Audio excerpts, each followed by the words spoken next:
भगवान की आरती पापियों को मार्ग से तारती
जगाने वाला भगवान की आरती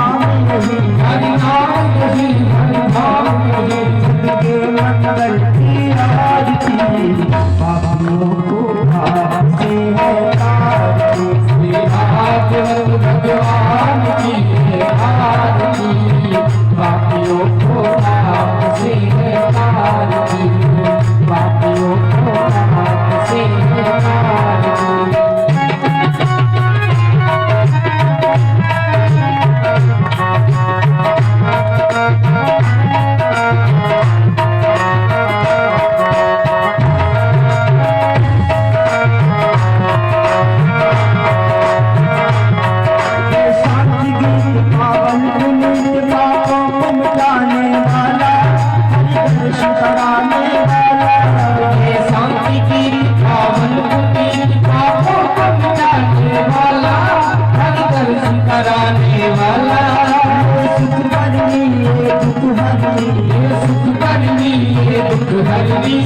मधुसूदन की आरती पापियों को पाप से तारती भगवान की आरती पापियों को पाप से तारती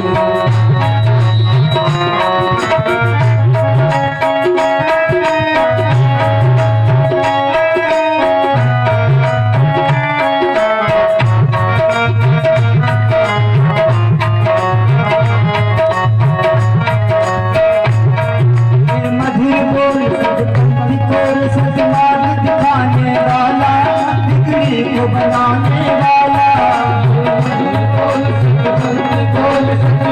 दिखाने वाला बिगड़ी को बनाने वाला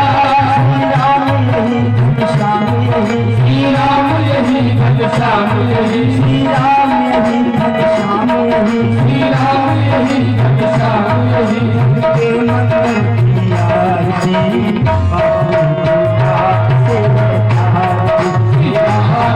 भगवान की है आरती पापियों को पाप से है आरती भगवान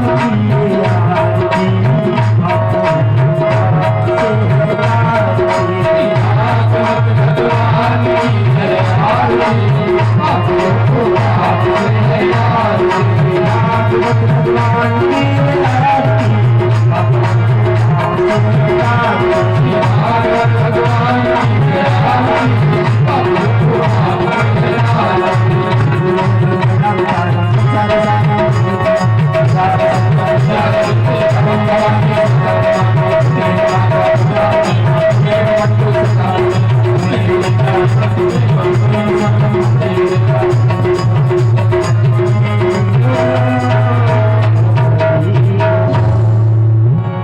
जलेन शीतले ग्रहणं पुष्पै देवादिवन्दनम् आरोग्यदेवात्माधिवन्दनम्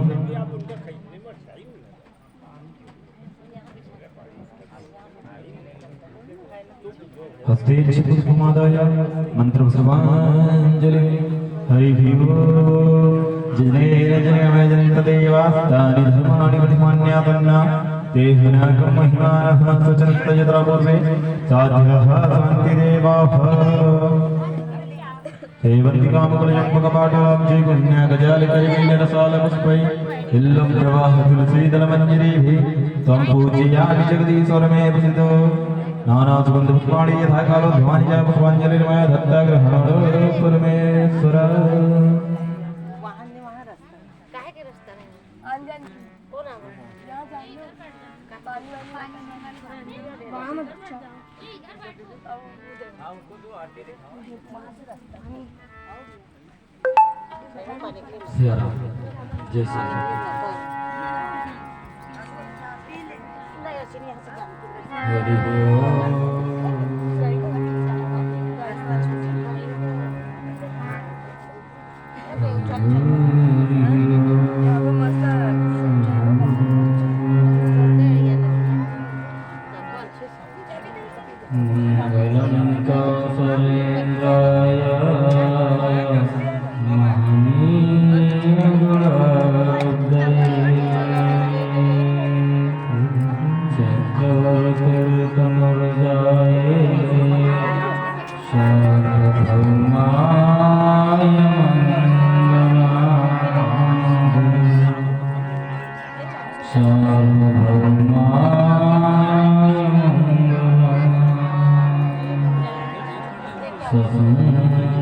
चक्रं सक्रीकुण्डलं सपेति वस्त्रं सरुषेक्षणं सहरवक्ष तलकास्तोत्रियं नमामि विष्णुं शिरसा चतुर्भुजं गुरुर्ब्रह्मा गुरुर्विष्णु गुरुर्देवो महेश्वरः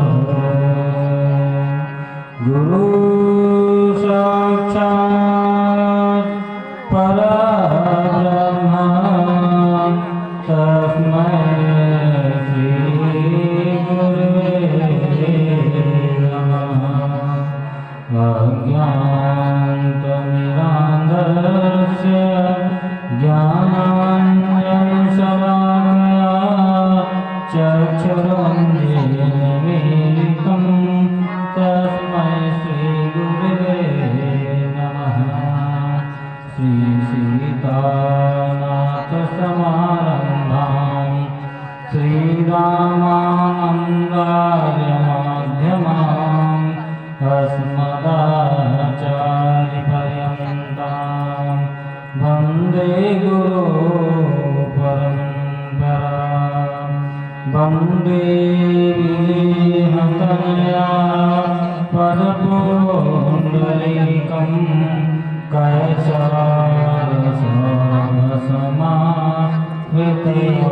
कैसरसमावितयोगचित्यम् आन्तं प्रतापमनिशं मुनिहंससेव्यं सनमामि शालिपरपे परागपुञ्जं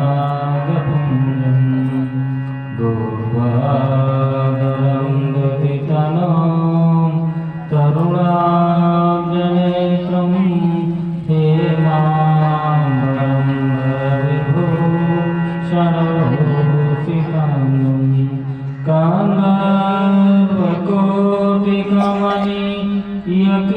काङ्गल्पकोटिकमनीयकिशोरमूर्ति पुरतो मनोरथभावां भज जानकीतं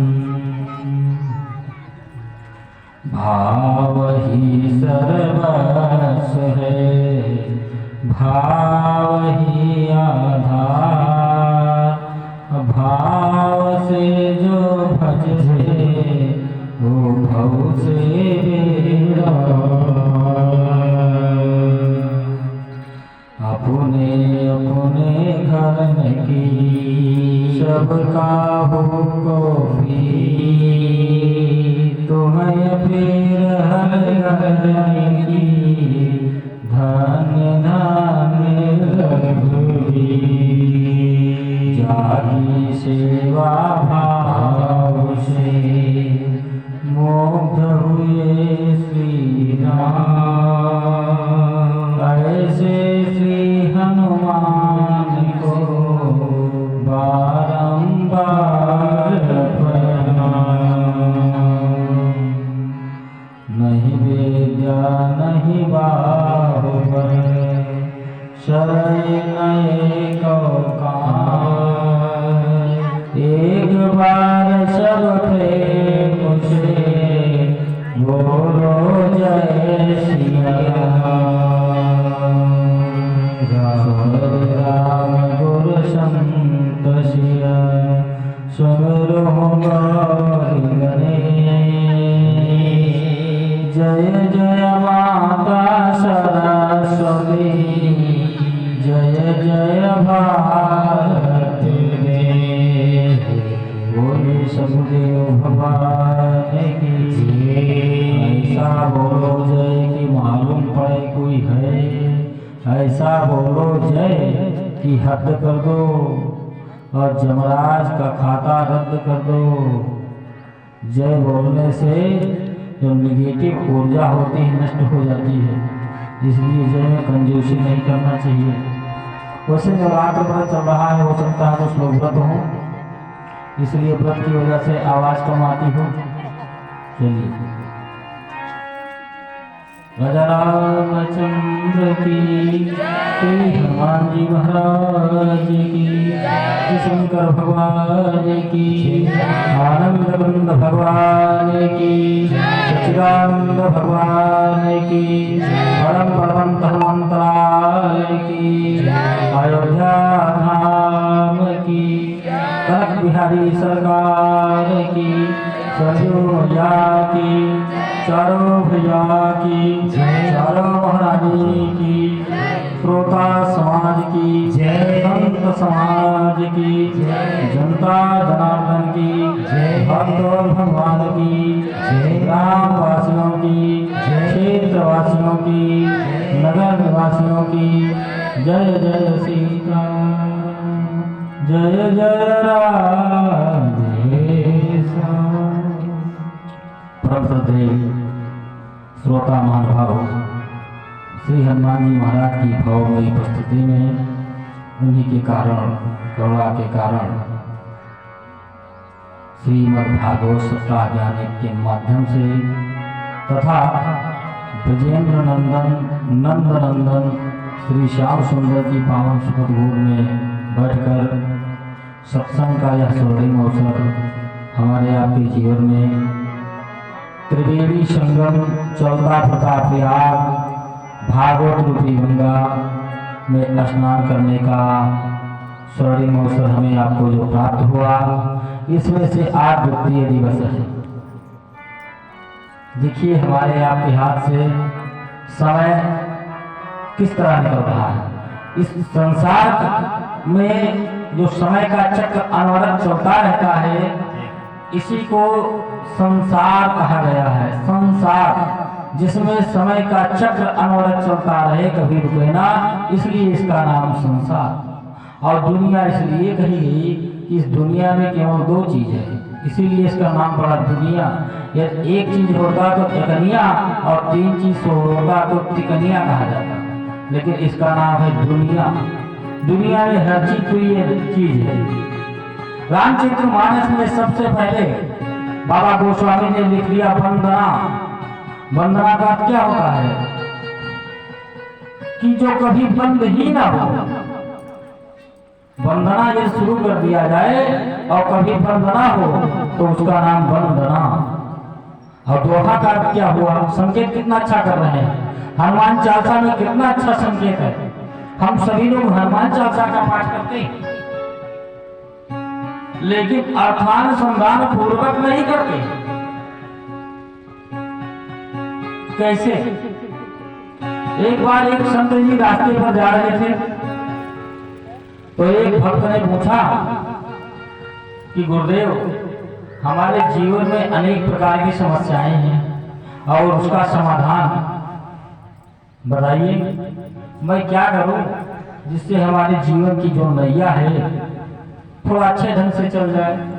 महात्मा जी ने बता दिया कि तुम हनुमान चालीसा का पाठ करो। अब वो हनुमान चालीसा का पाठ करने लगा तो उसके एक ही बेटा था। हनुमान चालीसा का पाठ करते करते उसकी नौकरी चली गई, लेकिन हनुमान चालीसा उसने छोड़ा नहीं। राह साहब अपनी भी छोड़कर चली गई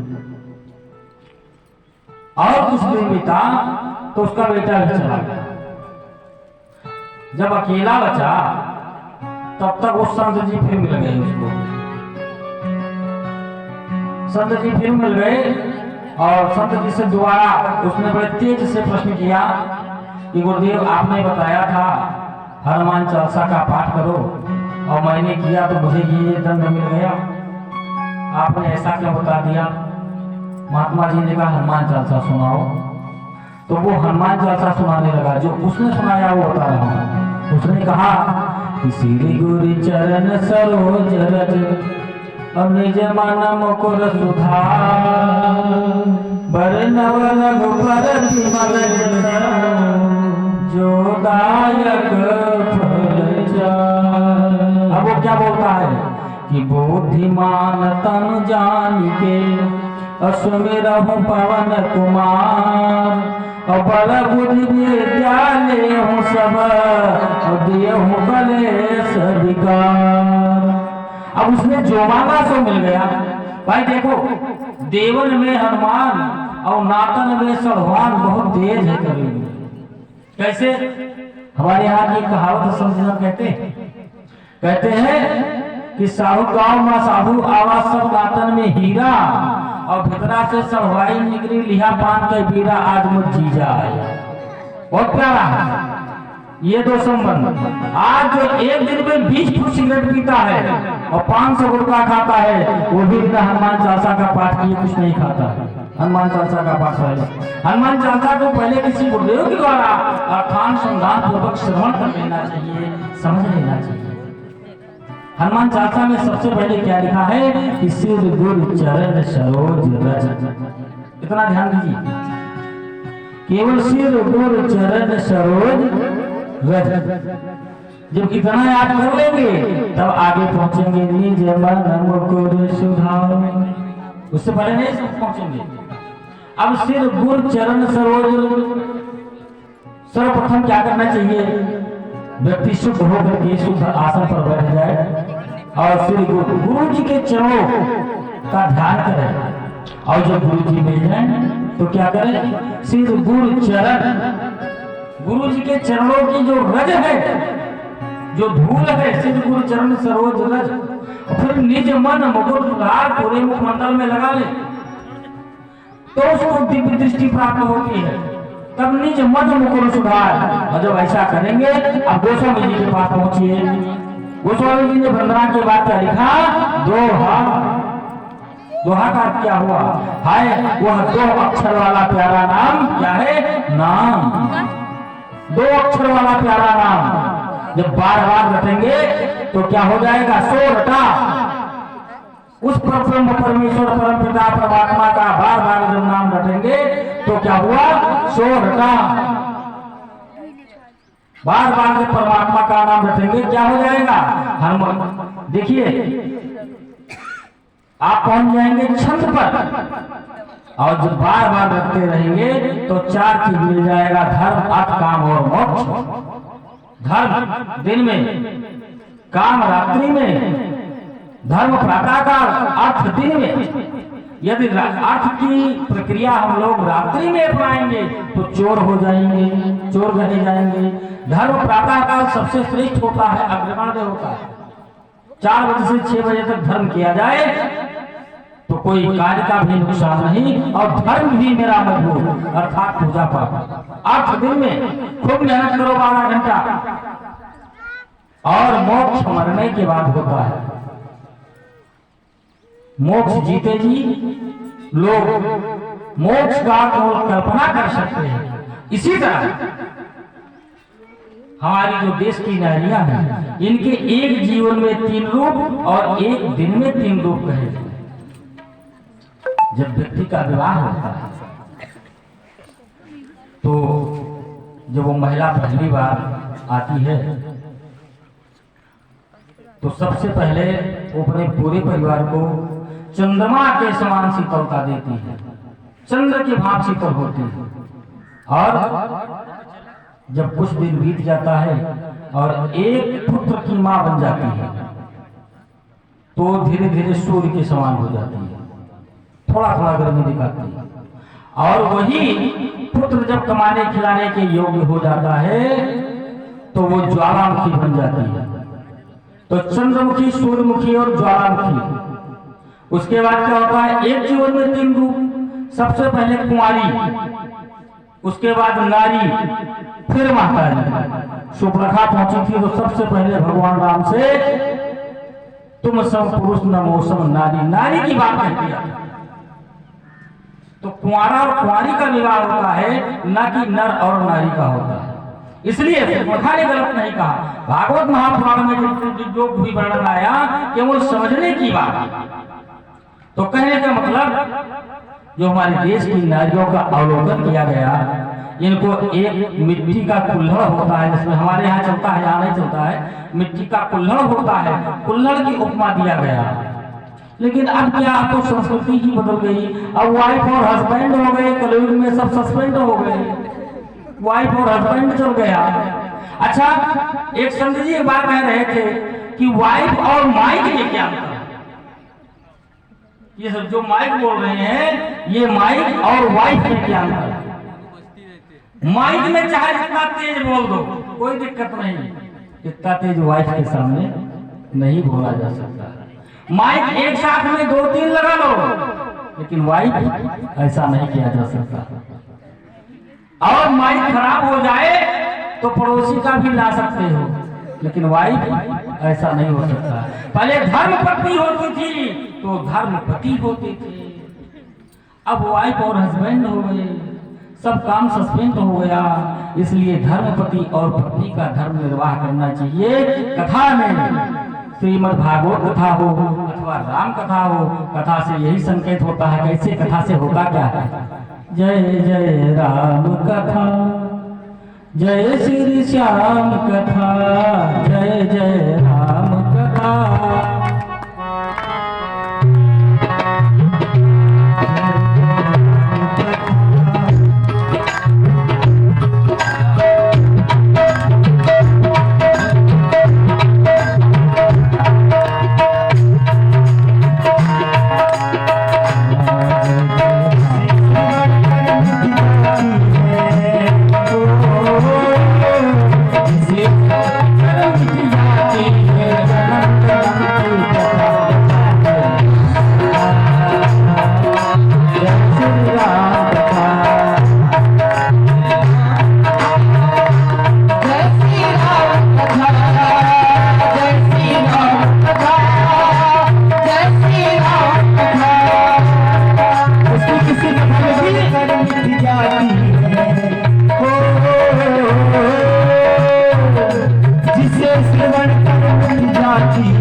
लंका में माता सीता अशोक वृक्ष के नीचे बैठी थी। हनुमान जी वहां पहुंचे चोरी से और दुखी थी। पति का वियोग था, व्याकुलता थी हृदय में, और वन से उनका हरण हो चुका था। लेकिन क्या हुआ? रामचंद्र गुण बर नहीं लागा।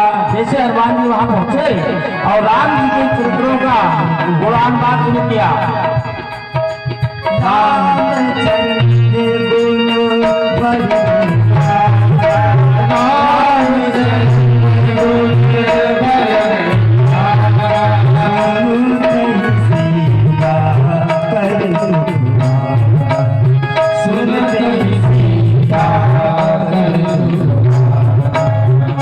हनुमान जी जैसे राम जी के तो क्या हुआ, सीता जी के जो आंतरिक मन का जो जितना व्यथा था सब नष्ट हो गया, एक भी दुख नहीं बचा। इसलिए रामचंद्र गुण रामचंद्र गुण बरने लगा,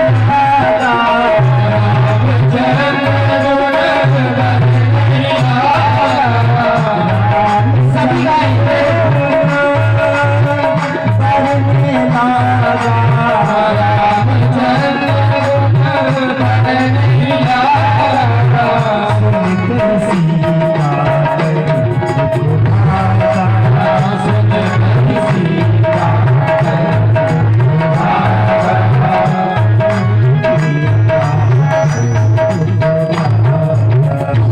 बोलिए राधा माधव सरकार की।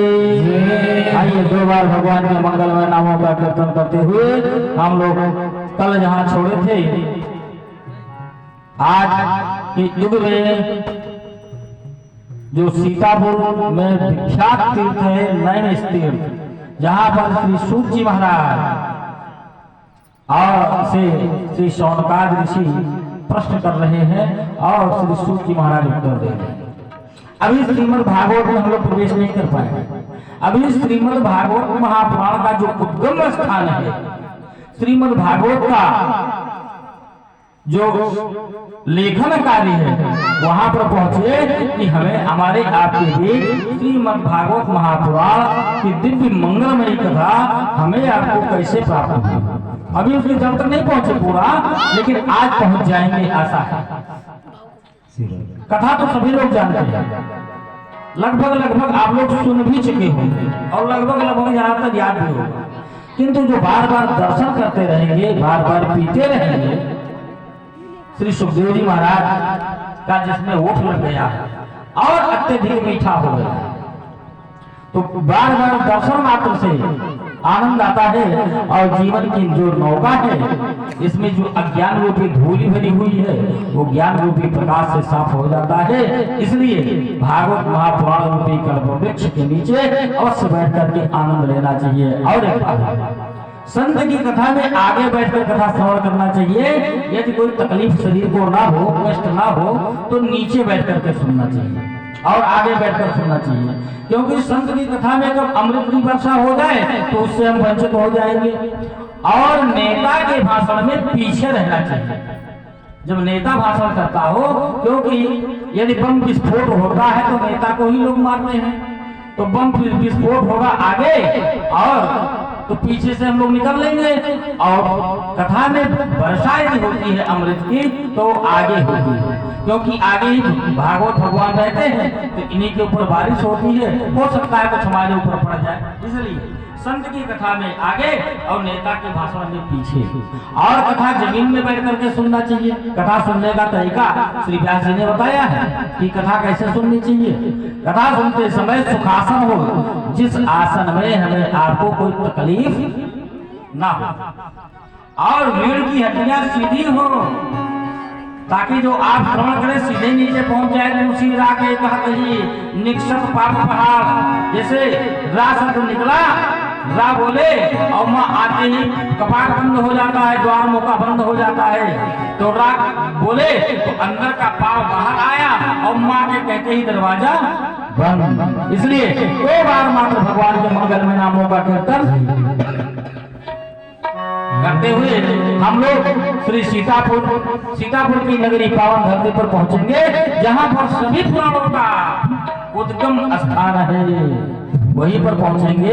अब देखिए, शरीर को यहाँ रहने दीजिए और मन को वहां पहुंचा दीजिए। मन को जब वहां पहुंचाएंगे तो जो लोग नहीं भी गए हैं तो कुछ उनको भी दर्शन हो जाएगा। कल्पना शक्ति जिसको कहते हैं। आइए, जय सीते जय सीते, सीता सीता सिया सिया, सीते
सौनकाद 88,000 ऋषि, 88,000 ऋषियों के एक लीडर थे श्री सौनक जी महाराज। और इतिहास पुराण के परम विद्वान परम ज्ञाता श्री सूत जी महाराज। श्री सूत जी महाराज के पिता का नाम था रोमहर्षण, और इनको सूत क्यों कहा गया ये जानो। ये थोड़ा, इनके पिताजी जो थे ये ब्राह्मण वर्ण के थे, क्षत्रिय वर्ण के थे, और इनकी जो माँ थी वो ब्राह्मणी थी।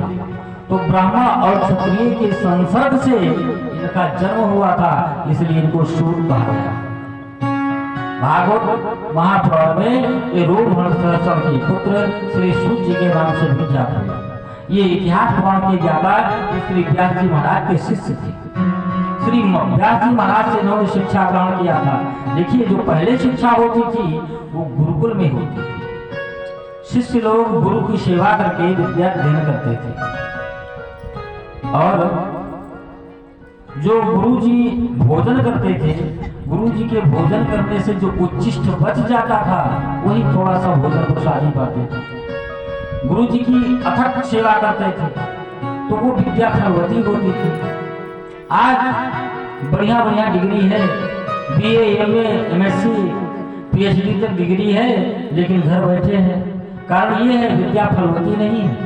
उन विद्यार्थियों की विद्या फलवती नहीं होती है जिनकी गुरुजन शिक्षा देते हैं और डरते हैं या फीस नहीं मिलेगी। एक डर, बच्चों की फीस अवश्य दे देनी चाहिए। और एक बात, नदी का को जब पार करें, नदी को पार करते समय चाहे नाव पर बैठे या ट्रेन से पार करें, चाहे जैसे, उसमें एक न एक सिक्का डाल देना चाहिए। और अश्व की सवारी, जो तांगा होता है, जिसमें जिस गाड़ी को अश्व खींचता है, घोड़ा खींचता है, उसकी और नाई का बाल कटवाना, इतने स्थान पर पैसा गबन नहीं करना चाहिए, उसको दे देना चाहिए, चाहे 1 रुपया दे, अवश्य देना चाहिए। तो अब जो शिक्षा होती है वो विद्यार्थी लोग गुरुजनों को डरा करके ले लेते हैं शिक्षा। जैसे एकलव्य ने लिया, एकलव्य को सब लोग कहते हैं कि द्रोणाचार्य ने गलत किया, एकलव्य का अंगूठा लेकर के, ऐसा नहीं है। एकलव्य ने गुरु द्रोणाचार्य की मूर्ति बना करके शिक्षा अध्ययन किया, तो विद्या की चोरी किया था उसने, क्योंकि गुरुदेव ने मना कर दिया था हम तुम्हें शिक्षा नहीं देंगे, फिर भी उसने मूर्ति बना करके और चोरी कर लिया। तो जब चोरी कर लिया तो विद्या फलवती न हो, इसके लिए गुरु द्रोणाचार्य ने उसका अंगूठा ले लिया, उसने विद्या की चोरी की थी। आज ज्यादातर लोग विद्या की चोरी करते हैं। और जो मंत्र भागवत जी में है, जिस भी मंत्र पर जो मंत्र आप श्रवण करते हैं, ये तो आप भी सुन करके याद कर सकते हैं, जप सकते हैं, ऐसा नहीं है। दूध में घी है, आप सब जानते हैं, दूध में घी रहता है, लेकिन इतना यत्न करना पड़ता है तब वो घी बाहर होता है। दूध को गर्म करो, फिर उसमें जावन लगाओ, उसको जमाओ, फिर मक्खन निकालो, और जब मक्खन निकल आता है फिर उसको गर्म किया जाता है तो घी बनता है। ठीक उसी प्रकार मंत्र के साथ जो गुरुदेव जी मंत्र कानों में देते हैं, वह मंत्र यत्न करने से गुरुदेव सिद्ध कर लेते हैं, तो वो मंत्र देने का अधिकार होता है। वैसे मंत्र कोई नहीं देता है, और वैसे मंत्र लेना भी नहीं चाहिए। गलियन गलियन गुरु पुकारे और हमसे मंत्र ले, और तरे तरावे हम ना जाने धोती गमछा देव। ऐसे गुरु से भी सावधान होना चाहिए। श्री व्यास जी महाराज की गुरु शक्ति देखो, कितने शिष्य थे, और सभी शिष्यों में एक पुराण, किसी को पुराण, किसी को शास्त्र, किसी को वेद, किसी को उपनिषद इत्यादि बांट दिया। और श्री रोमहर्षण जी को क्या दिया? इतिहास पुराण दे दिया। इतिहास पुराण, जिस पुराण की छाया में हम लोग बैठे हैं, ये पुराण श्री सूत जी महाराज को मिला। लेकिन सूत जी महाराज, अब श्री सूत जी महाराज के सामने सौनकाद 88,000 ऋषि पहुंच करके और हाथ जोड़ करके बड़े विनम्र भाव से प्रार्थना किया, भगवान आप तो इतिहास पुराण के ज्ञाता हैं, आप हमें ऐसे भगवान की मंगलमयी कथा का रसास्वादन करवाइए जो शार गर्भित हो, भक्ति प्रधान ग्रंथ हो, भक्ति से लबालब भरा हो। श्री सूर्य जी महाराज सौनकादि को 88,000 ऋषियों को नैमिष तीर्थ में जो तप स्थली का मुख्य स्थान है, एक ऊंचे आसन पर व्यवस्थित करके बैठा करके और यथोपचार उनका पूजन किया और समस्त ऋषि हाथ जोड़ करके बैठ गए। श्री सूर्य जी महाराज आप कथा सुनाते हैं और सौनकादि 88,000 ऋषि सुनते हैं। श्री सूर्य जी महाराज ने कहा कि श्री सच्चिदानंद रूपाय विश्वोत्पत्त्यादिहेतवे तापत्रय विनाशाय श्री कृष्णाय वयं नमः। सच्चित आनंद, सच्चिदानंद जो सत्य स्वरूप परम पिता परमात्मा है, चिद रूपेण है, जिसमें चित्त एकाग्रचित हो जाता हो और आनंद स्वरूप है, ऐसे परम पिता परमात्मा का ध्यान करते हुए श्री कृष्णचंद्र जी का वास्तव में नाम लिया सच्चिदानंद रूपाय विश्वोत्पत्त्यादिहेतवे, जो पूरे विश्व का उत्पत्ति, पालन और संहार करता है। विश्वोत्पत्त्यादिहेतवे और तापत्रय विनाशाय, 3 ताप का विनाश होता है, जिनकी कथा श्रवण करने से 3 ताप का दैहिक भौतिक समझते चले। भौतिक ताप किसको कहते हैं? जो भौतिक, जैसे बिजली का तार किसी के ऊपर गिर जाए, जैसे कि कोई शाखा गिर जाए, एक्सीडेंट इत्यादि हो जाए। दैविक, जैसे किसी को सर्पदंश हो जाए इत्यादि। दैवीय शक्ति के द्वारा दैविक और भौतिक, इन तापों का जो विनाश कर देने वाली मंगलमयी कथा भगवान नारायण की है। ऐसे श्री श्याम सुंदर का, श्री कृष्ण जी का ध्यान करते हुए श्री सूर्य जी कहते हैं। और उधर क्या हुआ? देव ऋषि नारद हरि गुण गाते हुए और मृत्यु लोक का भ्रमण करने के लिए चल पड़े। इधर श्री सूर्य जी महाराज 88,000 ऋषियों को कथा करा रहे हैं और उधर नारद जी बीड़ा लेकर के और हरि गुण गाते हुए भगवान नारायण का नाम लेते हुए मृत्यु लोक का भ्रमण कर रहे हैं और देख रहे हैं कि मृत्यु लोक में क्या हो रहा है। जैसे राम जी रहना चाहिए